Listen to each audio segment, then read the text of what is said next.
The only people who don't want to disclose the truth are people with something to hide. This is Bill Martinez Live. Great to have you along with us. And with us right now is my good buddy Carl Gallups, longtime senior pastor of Hickory Hammock Baptist Church in Milton, Florida, conference leader, evangelist, Christian media icon. Gallups is one of the founders of the world-famous P.P. Simmons YouTube ministry and biblical apologetics channel.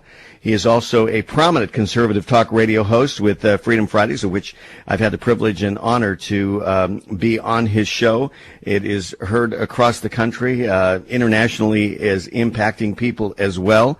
Just doing an outstanding job. And Carl, of course, as we have been reporting previously, he and Lieutenant Mike Zulu have been staying on top of, this Obama fraud criminal prosecution case, and recently they were at CPAC in Capitol Hill in D.C. to garner quote-unquote VIP support for this upcoming criminal prosecution case. And Carl, welcome. Good to have you with us, buddy. Oh, thank you, Bill. It's always a pleasure to be with you. It's good to be with you, my friend. Well, I know we had some breaking news. It looked like you were able to secure a VIP meeting with a high-profile congressman. It was interested in hearing what the case was and what Mike Zulu and what you had to share with him. And everything was rolling along, and then all of a sudden his memory evolved right into non-existence and forgot that there was maybe even a meeting set to happen.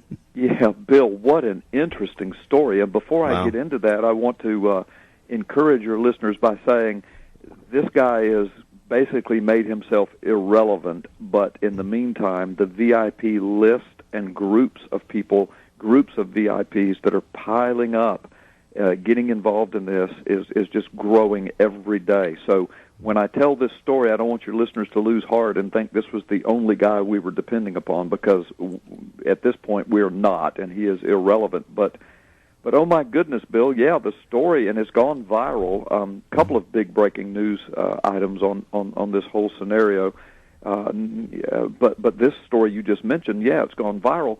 When we were in Washington, we met with a lot of VIPs. Now, the word VIP, of course, means very important person, but when I use that in this case, Bill, I want your listeners to understand, I'm talking about people of importance who have standing, who have authority, who have financial resources, who are willing to get involved, willing to roll up their sleeves, get their hands dirty, and carry this thing to a federal and or a state, but a standing, a case of standing, a state or a federal level of prosecution. So when I say VIPs, I'm not talking about just somebody that's out there that's interested. I'm talking about big people, powerful people. And finally, these kinds of people are getting involved. But that's why we were at CPAC, to see if we could arrange some meetings with these people. So we wound up, one of the people on Capitol Hill that we met with was a congressman. We went to his office. We were escorted over to the Capitol because he was in session, and he met with us in a conference room. And in the conference room, we had about a 30, 40-minute meeting, me, Zulo, the congressman, and his chief of staff. We explained everything. The congressman asked great questions. We were impressed. He seemed engaged. He seemed interested. He said, "Look," he said, I want to meet further. Can you bring hard physical evidence?" And Zulu said, "Of course I can." He said, "I'll bring it right." He said, "I'll fly home, get it, and bring it right back to Washington if you want." And the congressman said, "Well, I'm going to be in my home state here pretty soon," and he said, "Would you be willing to fly there and meet me?" He said, "Yes." He looked at me. He said, "Would you be willing to come with him?" I said, "Absolutely." He said, "Okay." And he said, "I've got to go back to do my vote." He looked at his chief of staff and said, "Make these arrangements." And he said, "I will." So I walked the congressman out of the room and to the door. I took his hand and shook it, and I looked at him, and I said, "Now, Congressman," and I called his name. I said, "Please tell me that you're not just blowing smoke in my ear on this. Please tell me that you're being..." You had instinct right there, didn't you? Oh, yes. I said, "Please tell me that you're being honest. Please tell me that you're going to do this." And he said, "Carl, we're good to go." And he said it again, "We're good to go, Carl." I said, "Okay." I said, "I'm counting on this now." So we went home. In the meantime, I made telephone contact with his booking secretary. I made email contact with his booking secretary. I made email contact with his chief of staff. and we made all the arrangements, making it clear that Lieutenant Zullo was coming. He was bringing the evidence. This particular congressman serves on a powerful committee. He was going to have some people, I guess, on his committee look at it. He was going to have the evidence investigated by his own investigators. Zullo had already agreed to all of that. We're making all the arrangements. Zullo buys all of his plane tickets, his motel room, his automobile. I made my travel arrangements. Zullo had to come the furthest. He was coming from Arizona. Mm-hmm. And I made all my travel arrangements. I got back with him by email. I said, okay, we're good to go. Secretary says, okay, we're good to go. Congressman's looking forward to it.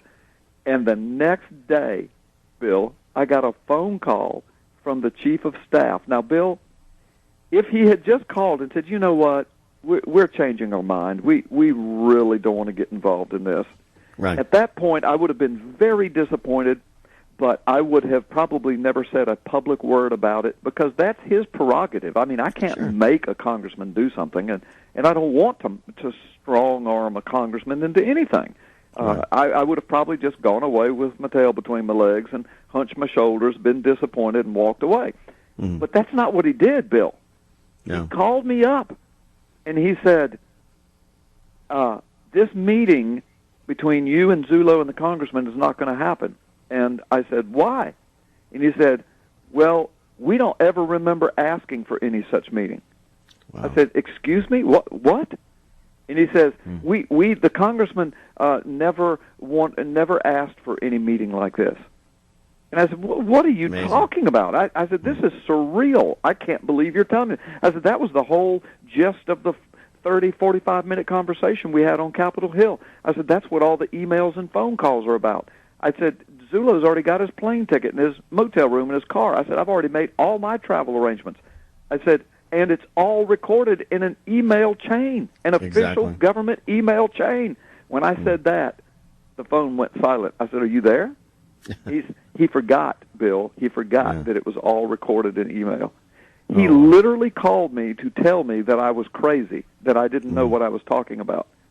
I mean, well, Carl, we're and I appreciate the genesis here that we're talking about it, but I want to summarize quickly so people understand, a little bit more of the background, and we bring them up to speed. You and I talk about this all the time, and we're aware we're keeping our eye on the ball here. But some of our listeners, who have said, well, we keep hearing about this Obama fraud criminal prosecution case, and some people think that it's just gone away, or there's not much to it anymore. And so, can you bring everybody up to speed on that very quickly? Yes. No, there are some big things getting ready to happen. Lieutenant Zullo, Sheriff Arpaio, they are convinced now that finally they've got the hearing they need and that this is going to be moved to a investigation/prosecution level at the federal level.